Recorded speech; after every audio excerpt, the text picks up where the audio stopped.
Le bout du monde, au bord des yeux.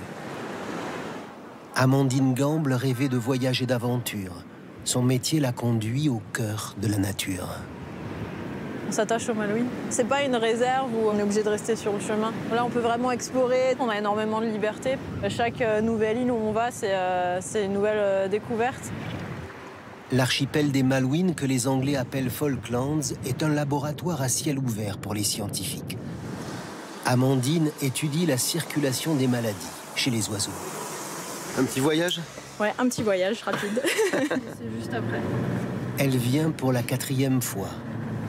Une vie à bourlinguer. C'est le taxi entre les îles. Amandine, vous êtes prête? Ouais.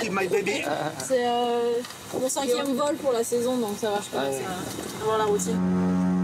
Très vite, on a l'impression de quitter la civilisation. La petite capitale Stanley et ses 3000 habitants laissent la place à un vaste désert. Longues landes rases sans aucun arbre. Paysage typique des îles subantarctiques, comme les Kerguelen. L'avion assure le lien avec des fermes et des îles isolées, inaccessibles autrement, comme Pebble, tout au nord de l'archipel. Premier réflexe en arrivant, la biosécurité. Nettoyer les semelles pour éviter l'introduction de germes. Il faut faire attention à la grippe aviaire. Il y a du vent ici. Ouais. On ne s'habitue jamais à ce vent. La vie de chercheuse, c'est parfois du camping en plein vent sous la pluie, parfois le confort d'un gîte à la ferme. Je mets de l'anticoagulant dans les seringues, comme ça quand on fait les prélèvements sanguins, on peut garder le sang liquide pour ensuite faire les analyses dessus. La mission est de dresser un état des lieux de la situation sanitaire des oiseaux aux Malouines. On voit des colonies en haut de la falaise. C'est ce qu'Amandine était venue chercher. Des oiseaux vierges de toute étude épidémiologique.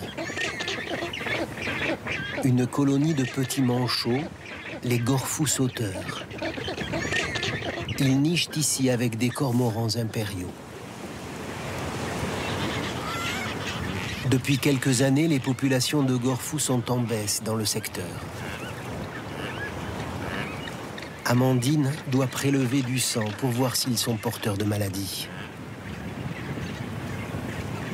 Vous allez faire des prélèvements là? Aujourd'hui, je pense pas, là, c'est surtout de l'exploration. Et en fait, surtout, il y a beaucoup de vent là. Et du coup, c'est pas idéal pour manipuler les animaux, parce que du coup, on a du mal à être stable. Et il faut être très précis dans nos gestes quand on fait des prélèvements de sang, notamment. Précaution redoublée car c'est la période de reproduction. Je vois le poussin là, sa mère est en train de nourrir là. C'est bien. La chercheuse peut ici entrer en contact direct avec la faune sauvage. Ces oiseaux se laissent facilement approcher car en théorie, ils n'ont pas de prédateurs à terre. La seule menace vient des charognards, comme les skuas.